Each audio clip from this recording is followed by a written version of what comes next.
प्यारे विद्यार्थियों, पिछले वीडियो में हमने प्रलेख्य साख का अर्थ, प्रलेख्य साख की विशेषताएं और जो प्रलेख्य साख है उसकी प्रक्रिया के बारे में पढ़ा।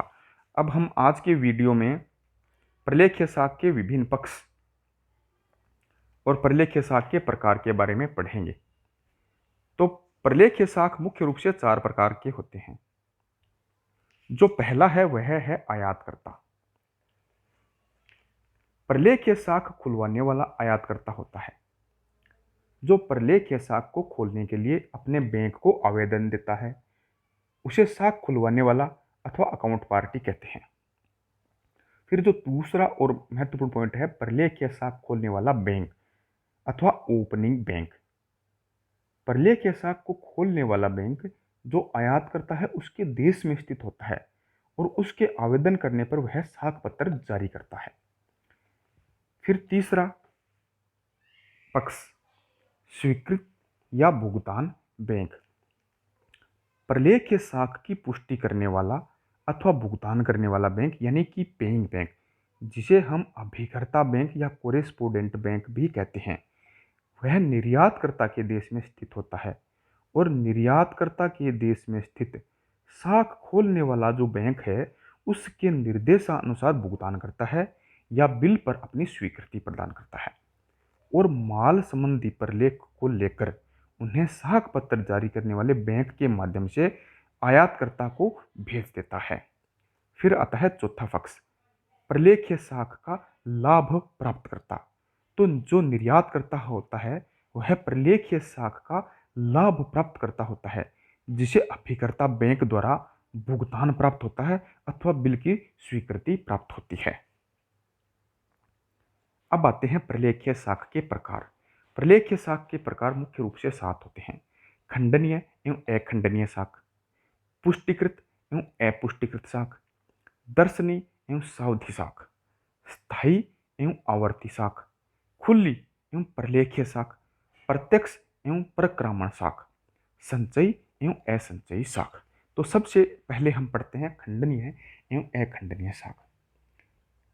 खंडनीय साख उस साख को कहते हैं जो साख पत्र जारी करने वाले बैंक द्वारा लाभ प्राप्तकर्ता या निर्यातकर्ता को सूचित किए बिना किसी भी समय परिवर्तित या रद्द की जा सकती है। तो खंडनीय साख उसे कहते हैं जो साख पत्र जारी करने वाला जो बैंक है उसके द्वारा जो लाभ प्राप्त करता या जो निर्यात करता है उसको बिना किसी सूचना दिए या तो उसमें परिवर्तन कर सकता है या उसको फिर रद्द कर सकता है। फिर आता है अखंडनीय साख।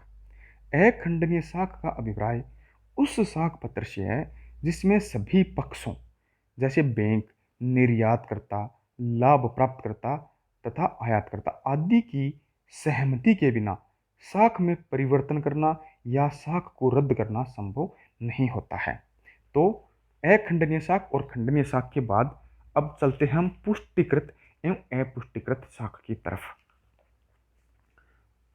पुष्टिकृत साख क्या है?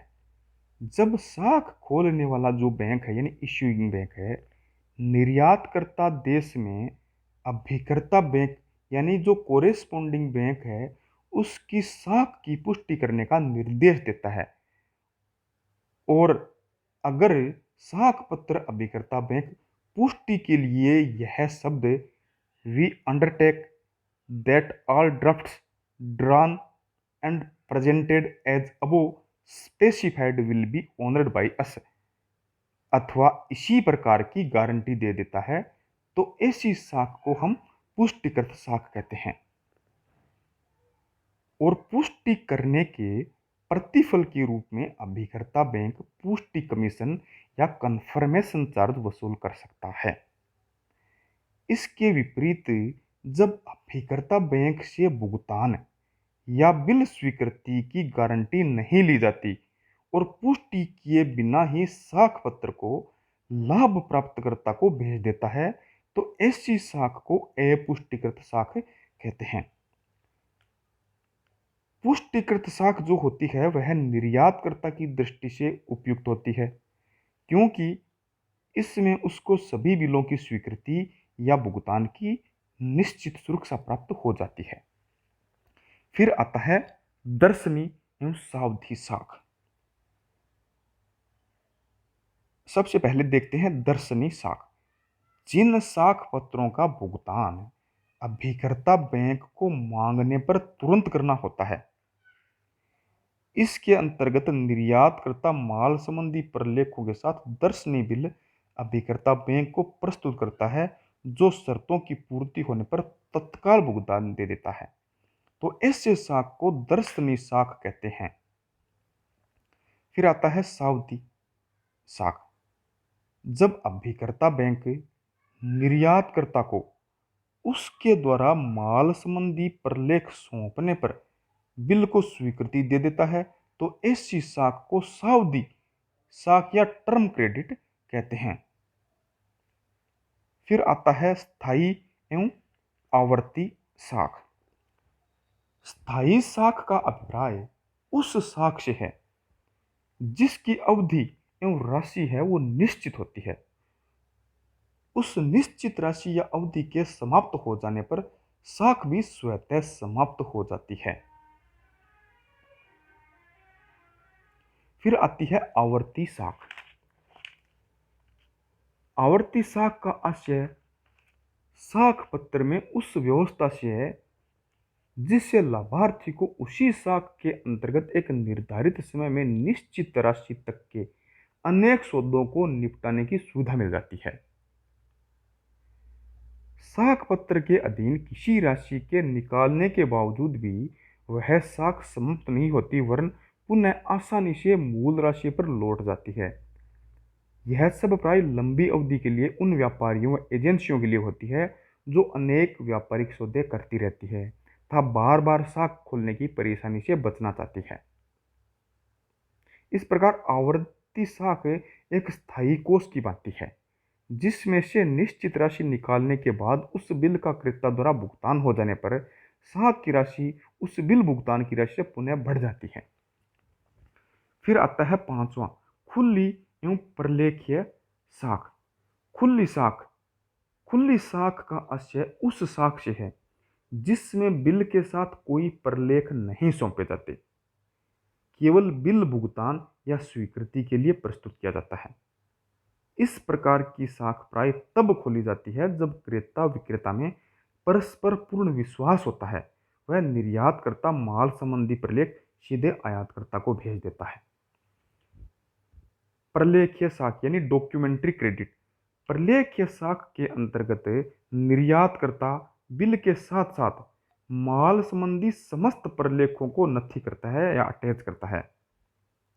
अभिकर्ता बैंक साख पत्र की समस्त शर्तों की पूर्ति होने और माल संबंधी प्रलेखों को सौंपने पर ही निर्यातकर्ता के बिल को स्वीकृति देता है अथवा भुगतान करता है। प्रलेखीय साख सावधिक या दर्शनीय हो सकती है, खंडनीय और अखंडनीय भी हो सकती है। अब आता है प्रत्यक्ष एवं परक्रामण साख। प्रत्यक्ष साख उस साख को कहते हैं जो सीधी विक्रेता के देश में प्रत्यक्ष साख उस साख को कहते हैं जो सीधी विक्रेता के देश में उसी की मुद्रा में ली जाती है। और परक्रामण साख का अभिप्राय उस साख से है जिसमें साख खोलने वाला बैंक अपने विदेश स्थित अभिकर्ता बैंक को यह निर्देश मात्र देता है कि वह लाभार्थी या निर्यातकर्ता के बिलों का परक्रामण कर दे। इसके अंतर्गत बिल आयातकर्ता पर लिखे जाते हैं, न कि साख खोलने वाले बैंक पर। अतः साख खोलने वाले बैंक का बिल संबंधी कोई दायित्व नहीं होता। अब आता है संचयी एवं असंचयी साख। संचयी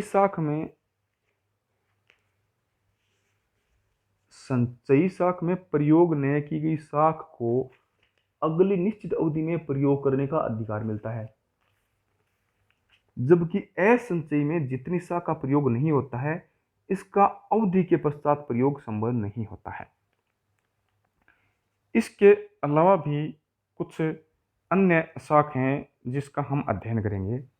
जो पहला है वो है लाल वाक्य साख। लाल वाक्य साख या रेड क्लोज क्रेडिट क्या है?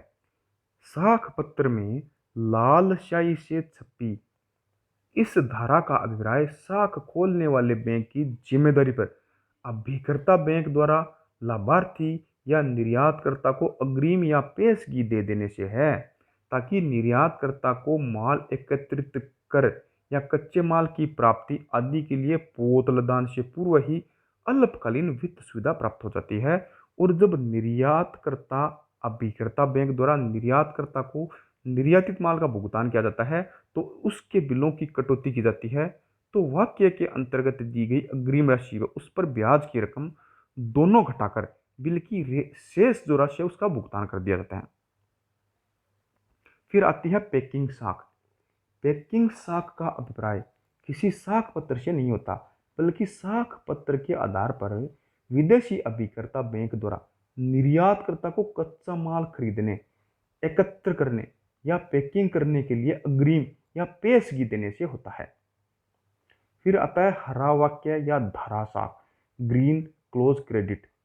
हरा वाक्य साख यह साख की वह व्यवस्था है जिसके अंतर्गत निर्यातकर्ता को माल उत्पादन करने तथा लदान से पूर्व गोदाम में रखने के लिए साख खोलने वाला बैंक अग्रिम राशि या पेशगी देता है।